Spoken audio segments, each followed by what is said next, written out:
नमस्कार दोस्तों, कैसे हैं आप। स्वागत है आप सभी का। और मेरा पॉलिटिशियंस ज्योतिष वास्तु का पॉलिटिशियंस वास्तु ज्योतिष का ये चैनल है।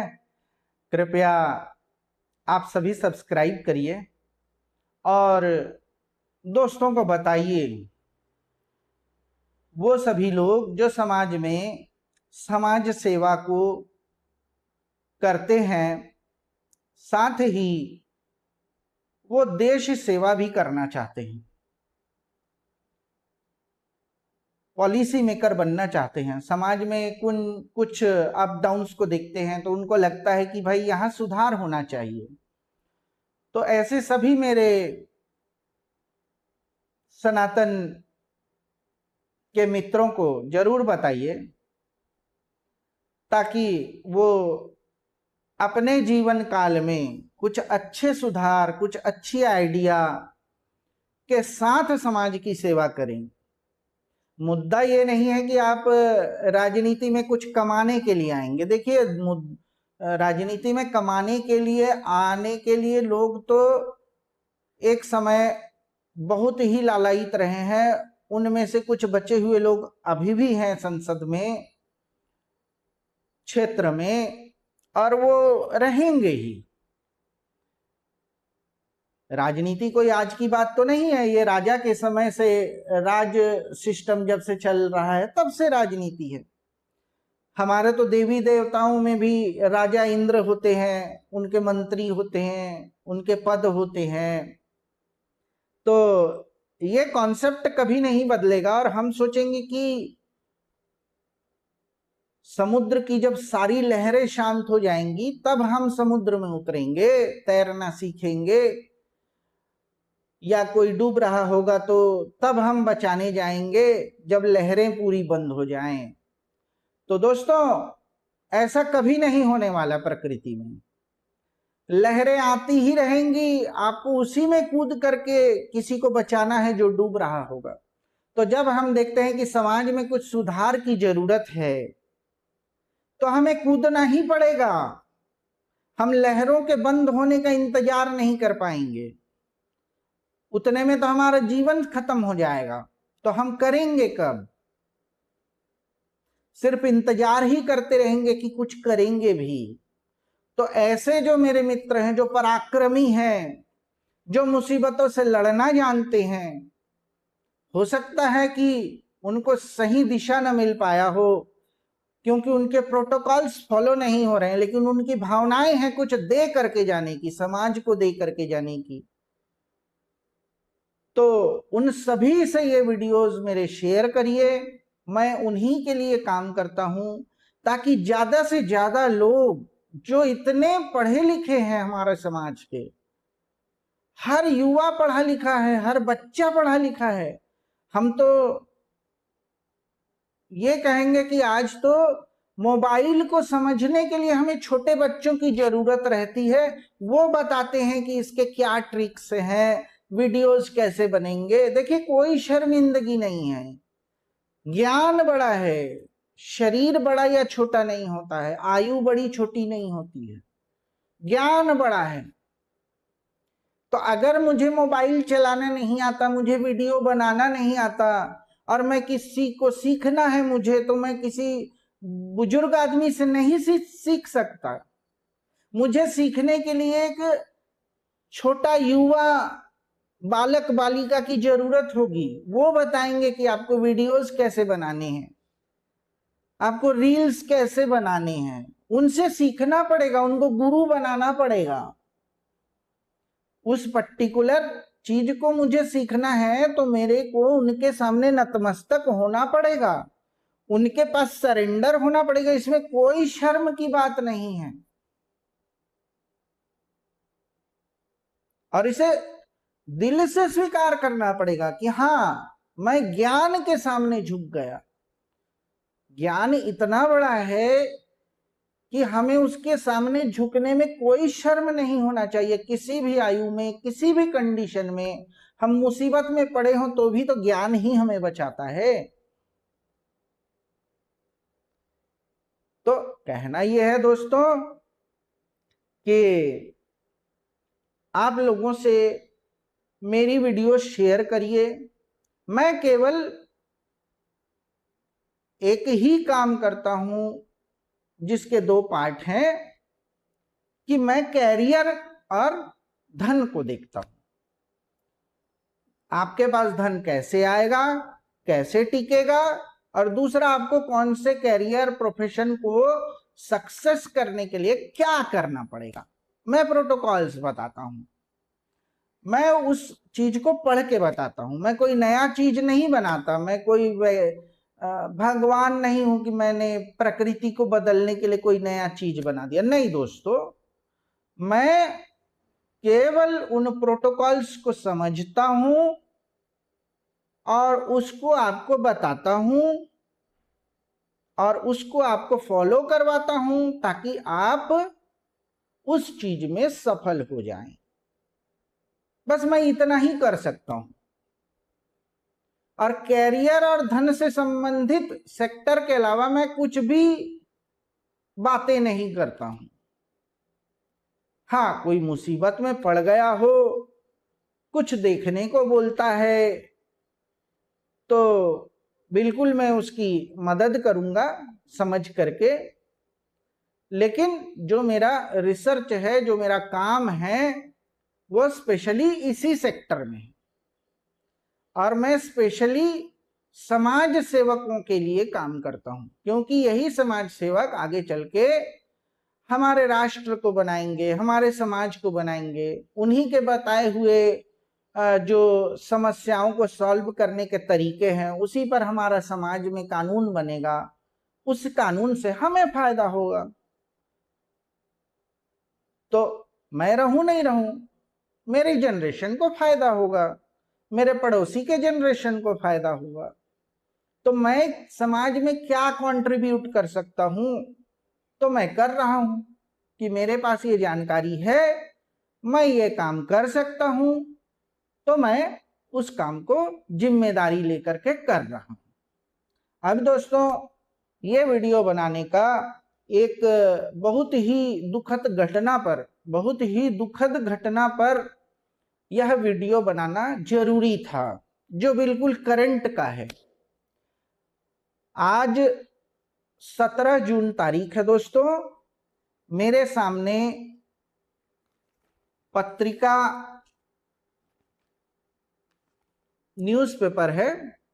हो सकता है कि आपको ये फॉन्ट्स उल्टे दिख रहे होंगे। ये पत्रिका न्यूज़पेपर है दोस्तों, जो भिलाई दुर्ग पत्रिका ऐसा लिखा हुआ है। भिलाई दुर्ग पत्रिका लोकल न्यूज़पेपर, लोकल पार्ट है न्यूज़पेपर का, उसका लोकल पार्ट है। और इसमें दोस्तों,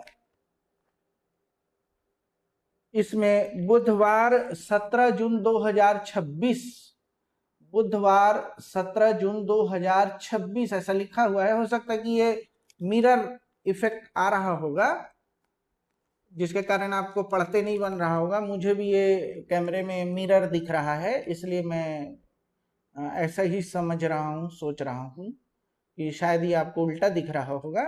तो दोस्तों, इसमें जो है, इसका पेज नंबर 14 है और इसमें जो है फ्रंट में ही एक न्यूज छपा हुआ है। ये वाला न्यूज जो है, मैं थोड़ा सा पढ़ के आपको बताना चाहता हूं, क्योंकि हो सकता है आपको दिख नहीं रहा होगा और मैं किस विषय पर बोल रहा हूं ये आपको समझ में आएगा। मैं पढ़ के बोलता हूं, इसलिए मैंने चश्मा भी पहना हुआ है ताकि मुझे साफ साफ दिखाई दे। तो इसमें लिखा है, आर्यनगर सामूहिक मौत मामले का खुलासा। अब जो है इसमें लिखा है, माता पिता ने बच्चों की हत्या के बाद की थी आत्महत्या। देखो दोस्तों, बहुत सीरियस मैटर है। माता पिता ने पहले अपने बच्चों की हत्या करी और उसके बाद उन्होंने आत्महत्या कर ली। और ये भिलाई पत्रिका लिखा हुआ, मोहन नगर थाना क्षेत्र मोहन नगर भिलाई में। और उसमें आर्यनगर मई माह की बात है। एक परिवार के 4 सदस्य, जिनमें 2 की हत्या कर दी गई और 2 ने आत्महत्या करा, और एक ही परिवार के माँ बाप और बच्चे, 2 बच्चे थे। देखो इसमें है, लिखा हुआ है गोविंद कुंवर साहू, उनकी पत्नी चंचल साहू, 13 वर्षीय पुत्री और 11 वर्षीय पुत्र। सोच के देखिए दोस्तों, कितना दर्दनाक परिस्थिति है। मतलब अगर हम समाज की बातों को समाज की दृष्टिकोण से नहीं समझाएंगे दोस्तों, कौन समझाएगा? हमने पेपर पढ़ लिया, हम तो पहचानते नहीं हैं, हमने न्यूज़पेपर फेंक दिया। ये न्यूज़पेपर आज 17 जून तारीख है 2026, और जैसे ही 18 जून आएगा दोस्तों, ये पुराने डेटा हमारे दिमाग से उतर जाएगा। केवल जिनके यहाँ मौत हो गई है, और ये मई माह का घटना था जिसकी जांच रिपोर्ट वगैरह आ गई, तो उसमें चीजें स्पष्ट हुई है कि माता पिता ने पहले बच्चों की, जो एक 11 साल का बच्चा था, एक 13 साल का बच्चा था, दोनों की पहले उन्होंने गला दबा करके हत्या कर दी। क्या कंडीशन रहा होगा दोस्तों कि माँ बाप को अपने बच्चों को हत्या इसलिए करना पड़े कि उनको इतनी गंभीर परिस्थिति में वो जी रहे थे कि अगर मेरे बच्चे जिएंगे तो वो किस कंडीशन में जिएंगे, उनके सर्वाइवल का कुछ समस्या रहा होगा, इतने दुख के साथ कि वो खुद जाकर के मरना तो चाहते थे, लेकिन वो ये भी नहीं चाहते थे कि हमारे पीछे हमारे बच्चे तकलीफ में जिए। क्या कंडीशन रहा होगा दोस्तों। इस दुख को मैं जो चर्चा कर रहा हूं, बहुत जरूरी चीज है। समाज में इन चीजों की चर्चा होनी बहुत जरूरी है दोस्तों। हम इसको निगेटिव वे में नहीं ले सकते। एक घटना से हम क्या सीख सकते हैं? क्यों एक युवक या युवती जब वो पढ़ाई लिखाई करके, कमाई धमाई करके कहीं सक्षम होते हैं, तभी तो विवाह करते हैं। तो उस व्यक्ति को तो मैं व्यक्तिगत रूप से कहीं नहीं जानता, इस परिवार को। मैं तो घर में बैठे न्यूज़पेपर को देखा और मैं ये चीज आपको आपके साथ शेयर कर रहा हूं। और मैं समझता हूं कि मुझे सुनने वाले गंभीर लोग हैं, समाज सेवी लोग हैं। चाहे आप गाय को 2 रोटी ही दे पा रहे हैं, लेकिन मेरी नजर में आप समाज सेवक हैं। आपने उस गाय की भूख को समझा है, आपने उस कुत्ते की भूख को समझा है, तो आपके हक की चीजों में कमी करके, अपने हक की चीजों में कमी करके आपने उसकी सेवा करी है। वो इस समाज का अंग है, पशु रूप में है, लेकिन वो इस समाज का अंग है। तो आप अगर 1 रोटी भी दे पा रहे हैं तो आप मेरी नजर में समाज सेवक हैं। हो सकता है कि आपकी जिम्मेदारियां अलग हो, कंडीशन अलग हो, लेकिन आप 2 रोटी किसी की भूख को समझ करके अपने हिस्से में कमी करके उसको दे रहे हैं। यह समाज सेवा बहुत बड़ा समाज सेवा है। उसके लिए जरूरी नहीं है कि आप कुर्ता पजामा पहन के, टोपी, नेताजी वाली टोपी पहन के निकलेंगे तभी समाज सेवा होता है। नहीं दोस्तों, आपने अपने हक में कमी करके उसके लिए 2 चीजें दी है ना, उसकी भूख को समझा है, उसकी जरूरत को समझा है, तो मेरी नजर में आप समाज सेवक हैं। तो खैर, तो हम समाज सेवी लोगों के साथ चर्चा कर रहे हैं कि सोचिए कि एक युवा युवती जब विवाह कर रहे हैं तो उन्होंने 25-26 साल अपने जीवन के गुजारे, कमाई शुरू की, एक आशा से लेकर के। अगर वो निराशा से भरे होते तो वो विवाह नहीं करते। वो आशावान थे, उनके सपने थे, उनकी क्षमताएं थी कि मैं इसको पूरा कर सकता हूं। तभी तो विवाह करा ना। एक एक की जिम्मेदारी ले ली कि हाँ भाई आ जाइए, आपकी मैं पूरी जिम्मेदारी लेता हूं, आप मेरे परिवार में शामिल हो जाइए, ठीक है। उसके बाद उन्होंने बच्चे भी करे, हवा में तो नहीं हो गए। बच्चे करने के लिए उन्होंने ये भी तो सोचा कि इनको खिलाऊंगा क्या। भाई अगर मान लीजिए डिलीवरी भी हुई तो डिलीवरी के आगे पीछे भी तो 9-8 महीने खान पान रहन सहन सारी चीजों की व्यवस्था उन्होंने सोच समझ के करी। तो स्वस्थ मानसिकता के लोग थे। देखिए, बातों को समझना और उससे आउटपुट निकालना, यही तो एक समाज सेवा करने वाले वर्ग का काम है। तो स्वस्थ मानसिकता के थे, स्वस्थ बुद्धि के थे, मेहनत कश रहे होंगे, तभी तो परिवार चल रहा है। एक बच्चा 11 साल का हो गया, उसको 11 साल तक खिलाया पिलाया, उसके पढ़ाई लिखाई की कुछ ना कुछ व्यवस्था करी, समाज में उसके लिए एक छोटा साइकिल भी खरीद दिए होंगे, उसके लिए पुस्तकें भी खरीदी होंगी, एकदम आशावान था कि मेरा परिवार होगा, मेरे बच्चों को मैं पढ़ाऊंगा, अच्छी जगह रखूंगा। ऐसे ही एक 13 साल की लड़की थी, उसको भी उन्होंने जतन से पाला। आशावान रहे हैं, स्वस्थ मानसिकता के रहे हैं, तभी तो एक बेटा एक बेटी दोनों को 13 साल 14 साल तक उन्होंने पाला। लेकिन कितना स्ट्रगल करेगा आदमी, कहीं ना कहीं उसको सर्वाइवल में प्रॉब्लम आ चुका था। तो मैं बार बार यही कह रहा हूं, आपने कहीं 10 साल गुजार दिए, 20 साल गुजार दिए, उसके बाद आउटपुट क्या निकला? 0 सन्नाटा हो जाएगा। अगर आपने प्रकृति के प्रोटोकॉल को फॉलो नहीं किया,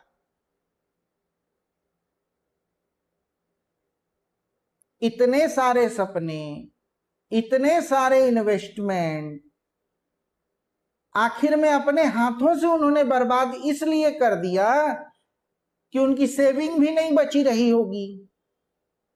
सोचिए, कभी तो पेरेंट्स ऐसे होते हैं कि मैं मर जाऊंगा लेकिन मैंने बच्चों के लिए सेविंग्स तो छोड़ा हुआ है, वो सरवाइव कर लेंगे। लेकिन उनकी कंडीशन ऐसी हो चुकी रही होगी कि उनके सारे सेविंग्स भी समाप्त हो गए होंगे, लड़की बड़ी हो गई है।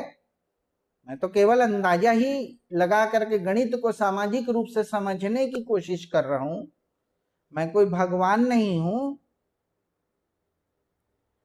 हम समाज में रह रहे हैं तो क्या अप डाउन चल रहा है उसका एक अंदाजा तो सबको है, आपको भी है मुझे भी है।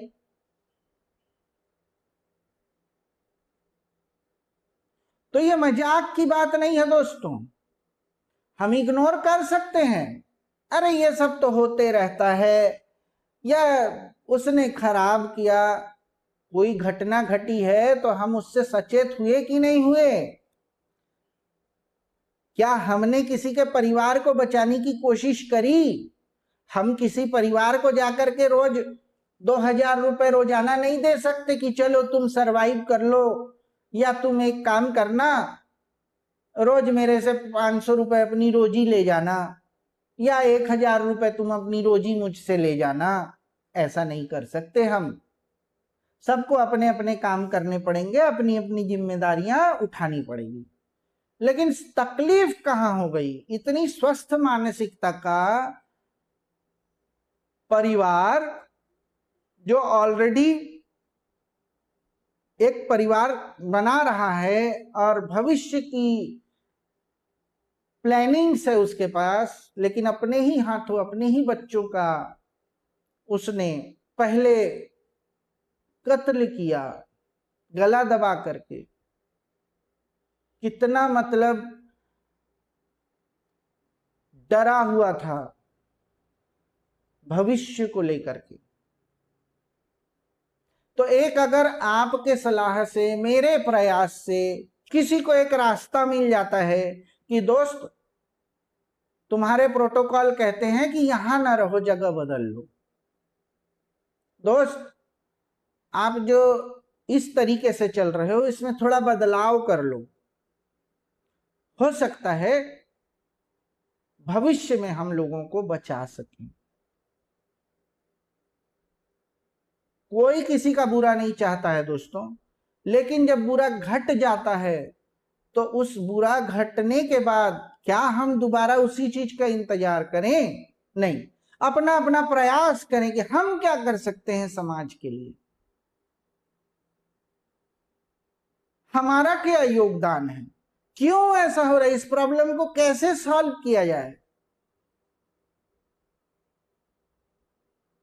तो दोस्तों, मैं कोई इस न्यूज से अपनी मार्केटिंग नहीं कर रहा हूं, ना ये ऐसा सोचना ही चाहिए, क्योंकि मेरा व्यक्तित्व बिल्कुल अलग है।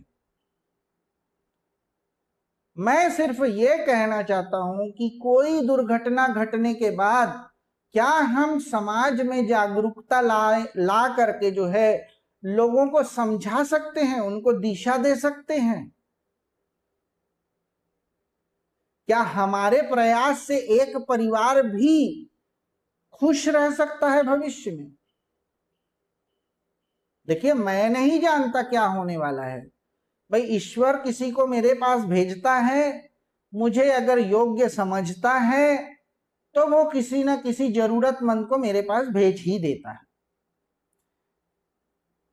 आखिर काम ईश्वर का है, मैं तो कुछ नहीं करता, ज्ञान भी ईश्वर का है। मैं जो आज यहाँ बोल पा रहा हूँ, मेरी भाषा शैली है, या मैंने जो कुछ भी सीखा है, तो ये मेरा अपना कमाया हुआ कुछ नहीं है। ये मेरे पेरेंट्स, मेरे माता पिता, मेरे रिश्तेदार, मेरे समाज के मित्र बंधु, वो टीचर्स जिन्होंने मुझे पढ़ाया, मुझे अच्छे से मारा, कभी मुझे अच्छे से प्यार भी किया, मेरी प्रशंसा भी करी, मेरी बुराई भी करी। क्यों? ताकि मैं सही रास्ते पर चल सकूं, सही चीजों को उनसे ले करके मैं समाज में प्रस्तुत कर सकूं। तो आज जो मैं कर पा रहा हूं, ये मेरा क्रेडिट नहीं है, ये उन सब का क्रेडिट है। आप मेरे माध्यम से उन सब को देख सकते हैं कि कैसे लोग रहे होंगे, उन्होंने कैसे गढ़ा है मुझे, ये आप देख पाएंगे मुझे देख करके। मेरे पीछे जिन्होंने मेहनत किया है उनको देख पाएंगे। तो अगर मैं ये कहूं कि मैं कर रहा हूं, तो ये बिल्कुल मूर्खतापूर्ण काम है, मूर्खतापूर्ण भाषण होगा। तो ईश्वर जब चाहता है, जिसको माध्यम बनाता है और जैसे बनाता है, वो उस काम को करता है। और हम यही मानते हैं कि हम जो भी कर रहे हैं ईश्वर को समर्पित करके करते हैं, तो वो ईश्वर का काम है। हमारी कोई हैसियत नहीं कि हम किसी को कन्विंस करें या हम किसी का भला या बुरा करें। जो भी करते हैं ईश्वर अपनी सोच समझ से करते हैं, माध्यम हम होते हैं, वही हमारी ड्यूटी है। सबकी अपनी अपनी अलग अलग ड्यूटी ईश्वर ने बांध रखी है। तो दोस्तों, मैं ये कहता हूं कि समाज में अगर इतनी दर्दनाक घटना घटी है, इसके पहले भी घटी है, लेकिन आज का ये चूंकि एकदम ज्वलंत घटना सामने आई, तो मैंने आप सभी के साथ ये शेयर करना बहुत जरूरी समझा कि देखिए, प्रकृति के प्रोटोकॉल्स अगर फॉलो नहीं करेंगे तो अच्छी संभावना वाला व्यक्ति, जिसके ऊपर परिवार ने, गुरुओं ने, टीचर्स ने, अड़ोसी पड़ोसी, पड़ोस के लोग, पड़ोस में हो सकता है कोई किराने की दुकान वाला ही हो, लेकिन उसने भी तो कभी कोई हमको मार्गदर्शन किया है, भाई ये वाला गुड़ सही नहीं है, ये वाला गुड़ ज्यादा अच्छा है।